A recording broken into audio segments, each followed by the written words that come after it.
Hello and welcome back to the Indoor Oasis, or if it's your first time, it won't take you long to catch up because this is only my second episode and I've had a bit of support actually. Quite a few more people than I expected have viewed my last video, and I do apologise about the audio at the start. I'm really sorry about that. That was an issue with my editing software. And I couldn't find the files of where I'd kept all my videos, so I didn't really have any choice but to upload it like that. But it was only the first bit, it was only the introduction. And when I said that I did promise you compost, I did promise you compost. That bit just ended up being cut out with the whole messed up software thing. So I do really apologise for that, and I won't let it happen with this video. Anyway, today, what was I going to talk about today? I was showing you how to make the most of the light, and also how I make my perfect indoor growing soil. Hope you enjoy. Now, as I told you with the last video, I put plants on top of other pots. This is an avocado that unfortunately died because I didn't grow that from seed. That was at my Nana and Papa's growing in their compost, and I decided I wanted to take it home, and I accidentally took a bit of the root off and it ended up unfortunately dying. But my other avocado over there, which I also got from their house, is doing brilliantly, and I'm also growing more avocados from seed.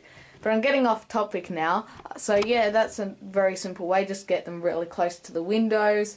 And plants that don't need light, as I mentioned in the last episode, put them in the darker areas, and yeah, just basically put the right plants in the right spots. And don't worry, there's no fire in here. I've just got an incense lit. But I've also got this, as I think I showed you in the last video, this table set up to get all of my plants near the window, and tin foil works really well to reflect the light. It doesn't look that overly great, but I think it works well and it doesn't bother me too much. I'm okay with it. And also over here, this little contraption here I made in metalwork. It was meant to be a dustpan, but it would have scratched the floor, and I thought it would make a brilliant plant holder and almost like a little light room because it's made out of very reflective metal.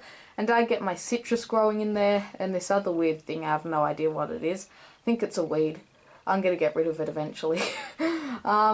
So yeah, I use that and I think that works well. What's that? What am I filming now? Oh, back over here. And yeah, I got the handle at the front holding that. I think the citrus do brilliantly there, making use of the light. Now in the morning my plants get a lot of sun because it comes through this eastern window, which yeah, the sun rises up, and yeah, all the light just comes through that window and it's absolutely everywhere. It gets really bright in here when that happens. And throughout the day, as the sun gets higher into the sky, it will start to come through this window here, which will shine upon those plants over there. And yeah, I'm thinking of putting some more tin foil on this back wall so that the light reflects over to these plants as well. But I'm pretty happy with the way it's all working at the moment. Eventually I want to get a solar panel to put on the roof, and I want to attach a power point to that so I can do a little light fixture. But this is sort of just proving that you don't need a big fancy light fixture to get your plants growing nice and healthy. Now for my soil. This is brilliant, healthy, and I'd go as far as saying living soil. This is, the soil mix is inspired by Ray on the Praxis 55712 channel and his Voodoo Garden channel. He inspired me to use coir, which is ground up coconut hair compact into a brick, which you mix with water and it expands like a sponge. And I'm mixing with my soil. It retains water really well. And it just makes the soil really light, and even if you compact it, it just breaks back apart. I mix sand in with this to give it good drainage, so it's sort of a bit of a balance. I have something to hold the water in that gradually gives it to it, but the sand gives it good drainage as well.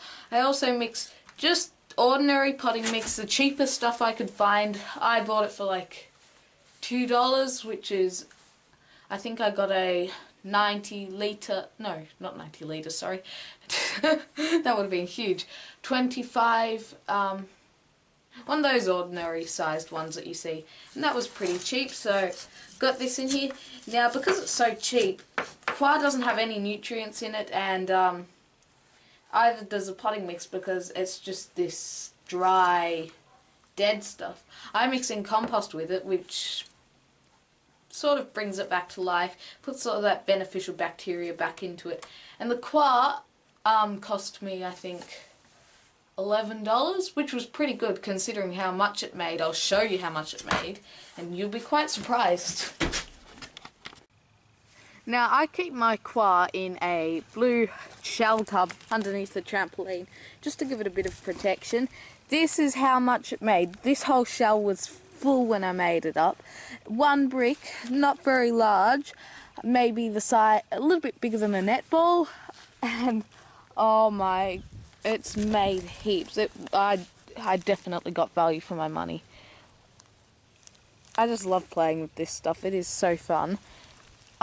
And yeah, it just sucks up water like a sponge. This shell's probably about half empty now because I've taken some coir out. But when it rains, it'll just soak up the water and probably fill, if not almost fill, this whole tub.